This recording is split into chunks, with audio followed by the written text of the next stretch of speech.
je gauw naar dit verhaal. Tomke had vertrierd. Tomke pakt zijn bal. Hij kijkt naar Romke. Het hondje luidt stil in een koer. Zullen we poeten, Boatje, Romke? Lekker achter de bal omvliegen. Nee, ik wil je het net, Boatje. Maar dan luister je hele dag al in een koer. Toch hast die hoenenbrakjes ek net opeten. Wat is er met die, Romke? Mijn buikje toch zo zeer. Ik hoef geen hoenenbrakjes. En die bonken dan? Nee, wil ik net ha. Cornelia tilt Romke uit de koer. Wat is Romke hiet? Hij had koorts. Ze viel om zijn buikje. Net om je buik komen. Opnieuw. Romke is ziek. En daarom willen het bootje net eten. Giet Romke nou deer, Cornelia? Krijg als de poes van boorman Pieter? Dat mij net, Jer. Romke is mijn liefste vriendje. Rustig maar, Tomke. We keren naar de beste dokter, mijn Romke. Pak maar een tekentje. Dan stop je wel Romke lekker in. Ja, Cornelia belt de beste dokter.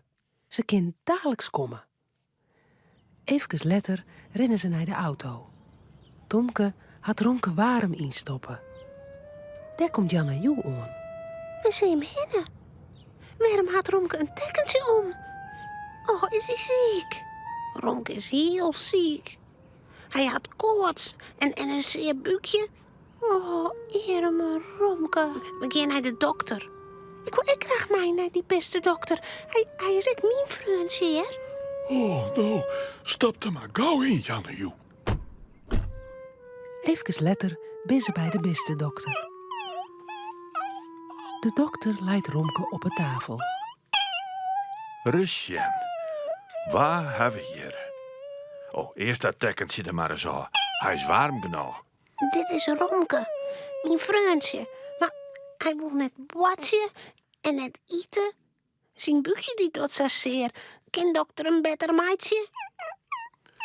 Ik zal hem eerst eens even onder ziekje, Tomke. De dokter harket naar Romke zijn zere buikje. Hij viel erom. Dat vindt Romke net lekker. Hij beschot zijn egen en eerkes. En hij miet hoe heet Romke is. Ik denk dat ik die vriendje wel beter maatje ken, Tomke. Oh, gelukkig. Maar dan moet er je wel een nachtje blijven. Oh, Ik jou nou eerst een spuitje van de zere buik.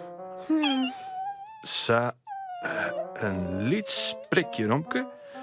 Nou, doe best een flink hondje, hier. Ik wil je net blijven. Ik wil met Tomke en Cornelia naar huis. Ja, maar het is maar voor één nacht, hier. En we zwaar je goed voor die. Ik wil vannacht zien hoe het gaat met die buik. En als alles goed is, moest het morgen weer naar huis.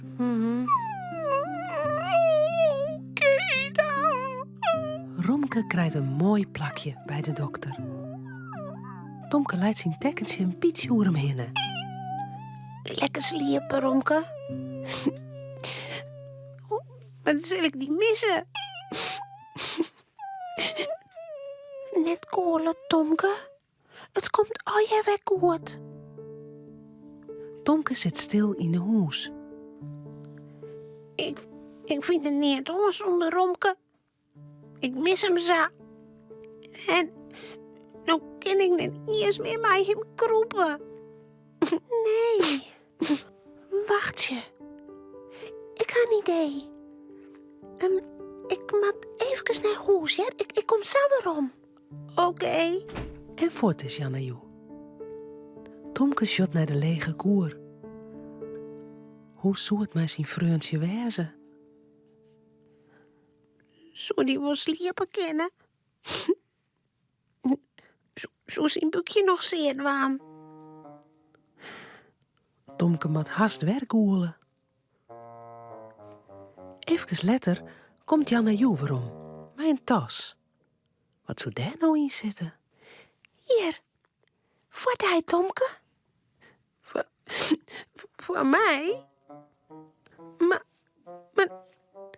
Maar dat is Boef. Dat is dien knuffel, Janaju. Dien allerliefste koezer. Die mij sto vannacht ha, Tomke. Hij liek het een beetje op Romke. Nou net echt misschien. Maar hij is heel lief en zacht. En misschien hoe stan het mis zat te doen. Wat lief van die, Janaju. Kerst hem echt wel een nachtje missen? Jawel, Jer. Het is maar voor 1 nachtje. En morgen, dan komt Romke om eens misschien alweerom. De oorendijs bellen de beste dokter. Romke mij weer naar huis. Zijn buik is haast weer beter. Yes! Gelukkig. Tomke en Jannejoe versieren gauw zijn koer met slingers. En op Tomke zijn tekenwoord stiert mij grote letters: welkom thuis. Ja. Romke, Hoi. Ja. Romke, Cornelia en Tomke zullen sliepen. Het verhaaltje is nou uit.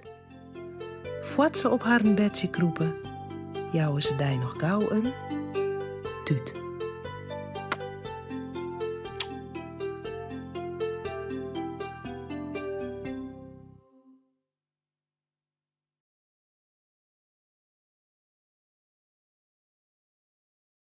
Vies je dit echt een leuke video? Op het Chilse YouTube-kanaal kun je nog volle meer Frieske filmpjes zien.